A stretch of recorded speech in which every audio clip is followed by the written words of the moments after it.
Parole de Torah, soit pour la guérison rapide de Eliyahu ben Ruth Mesodi, Moshe ben Rivka, Nissim ben Rivka, Daniel ben Rivka, Daniel Tamaratou bat Fortuné,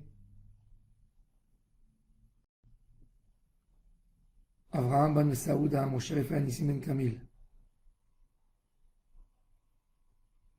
On a dans notre paracha, Kitissa, un grand paradoxe. Moshe Rabbeinu est en haut, avec la Shekhinah, avec Akadosh Baruch Hu. À un moment, Akadosh Baruch Hu dit à Moshe, descends, va voir ton peuple.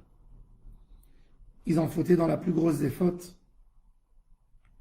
Ils ont fait le veau d'or. Ils se sont prosternés à lui. Ils l'ont servi. Ils lui ont sacrifié des sacrifices.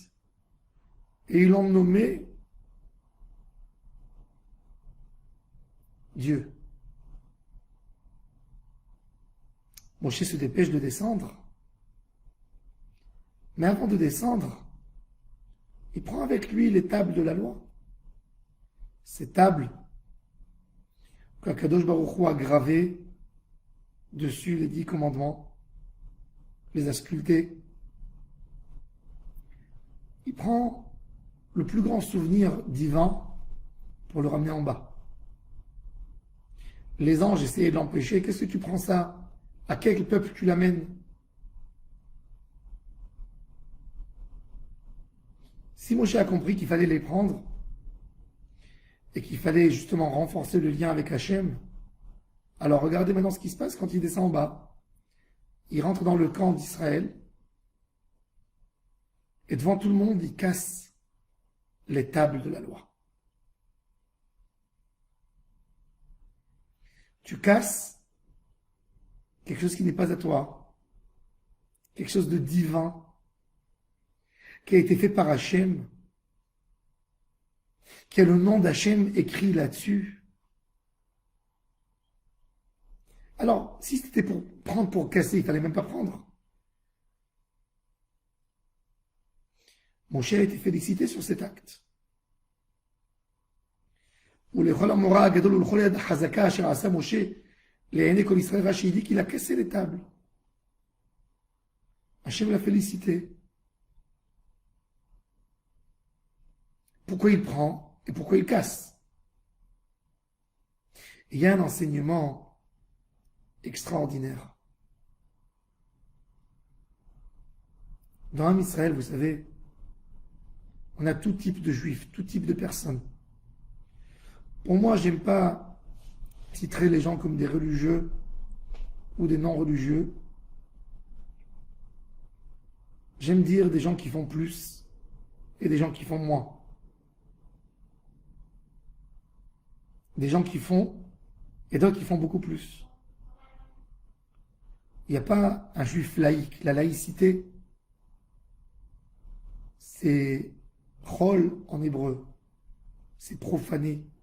C'est loin de tout. Et on n'aime pas non plus parler d'une religion. La Torah, ce n'est pas une religion.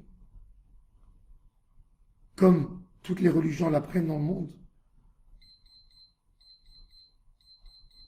La Torah, c'est un chemin de vie. Et dans un chemin de vie, il faut savoir que même si nous ne faisions pas tout, même si nous sommes tombés dans le plus bas des fautes, l'idolâtrie, c'est une des fautes inadmissibles dans le judaïsme. C'est de renoncer à la plus grande base de l'existence d'Hachem. Et bien, Moshe Rabbeinu, quand il fait descendre les tables de la loi, il nous dit un message extraordinaire en faisant ça. Une avéra même de Avodah Zara n'éteint pas la Torah. N'éteint pas la Torah. Et il dit aux anges, justement, je vais faire descendre la Torah, parce que le monde doit continuer. Est-ce qu'un homme doit perdre son équilibre quand il y a quelque chose qui déstabilise, qui est terrible dans un événement familial dur. Non, la vie doit continuer. Malheur aux gens qui font cas et qui tombent quand ils ont une épreuve difficile qui se passe dans leur vie, dans le quotidien. Malheur à eux. C'est terrible. Et mon cher Rabbeinu voulait renforcer cette idée. On ne peut pas salir la Torah. La Torah ne se salit pas. Vous allez vivre avec la Torah même si vous avez fait la plus grande des fautes. Parce que vous n'avez pas autre chose à faire. Vous ne pouvez pas renoncer à votre père et votre mère. À votre base d'existence. Et ça, c'est le symbole de faire descendre la Torah du ciel. Ben justement, la Torah, elle est venue réparer ces gens tellement loin. C'est pour ça qu'on a besoin de la Torah. Pour ces problématiques. Pour ces gens. La Torah n'est pas faite pour les anges. La Torah est faite pour l'homme. Souvent, il y a Yetzer Hara qui dit à l'homme, eh bien, puisque tu n'as pas fait la volonté d'Hachem, ne viens même pas à la synagogue.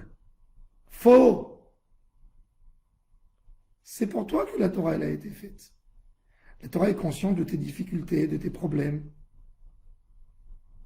de toutes les mauvaises choses que tu fais. Mais elle est là pour t'aider à t'en sortir à un moment. Un jour, tu t'en sortiras grâce à ça. Donc, pas renier la Torah.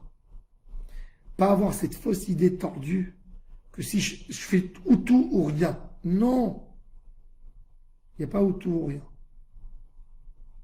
Ça, c'est le sentiment qu'on a besoin de se remplir pour faire la teshuva. Mais quand on est dans l'idée de la teshuva, on a besoin aussi d'avoir une idée extrême en nous. Pour nous réveiller, pour nous bousculer dans la teshuva, il faut avoir ce sentiment d'extrême. Je veux tout ou rien. Pour le début, pour rentrer dedans, on ne dit pas ou tout ou rien. Mais quand on est là-dedans, c'est oui ou tout ou rien. Et ça, c'est le paradoxe de la teshuva. Et c'est pour ça que mon cher Rabbeinu, il prend la Torah, il prend la table de la loi, et puis il arrive et il fait peur aux enfants d'Israël en cassant les tables. Et il dit, vous n'avez plus rien maintenant. Ben maintenant, on s'éparpille. Chacun de vous ira où il veut. Il n'y a plus Hachem avec vous. C'est à vous de décider qu'est-ce que vous voulez faire maintenant. Jusqu'aujourd'hui, il y avait un lien, il y avait un engagement. Ces tables de loi, c'est une ketouba. Ben maintenant, il n'y a plus rien, il n'y a plus aucun signe qui montre que vous avez une liaison avec Hachem. Demain, il n'y aura plus la manne qui va descendre, il n'y aura plus le puits de Myriam, vous êtes dans le désert, vous êtes libre, libre de tout engagement, partez. C'est ça ce qu'il a fait Moshe. Il a secoué le peuple. Et c'est là que le peuple a compris comment ils sont perdus sans Hachem. Et ça, c'est la teshuva. Au début de savoir que Hachem, il nous veut à tout prix. Mais en même temps comprendre, nous, comment nous sommes dans un grand vide sans Hachem. Comment nous avons rien sans Hachem. Et bien c'est pour ça que Moshe, il prend quand même l'étape de la loi pour te dire n'abandonne pas. Même si tu as une chose dans tes mains, fais. Mais en même temps pour toi, sache-le que sans Hachem, tu ne vaux rien. Et c'est pour ça qu'il casse. Qu'il casse pour retrouver les repères.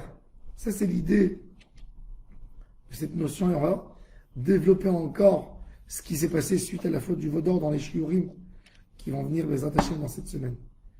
Je vous souhaite à tous et à toutes une excellente journée. C'était une réflexion de teshuva, une réflexion de se rapprocher à Hachem.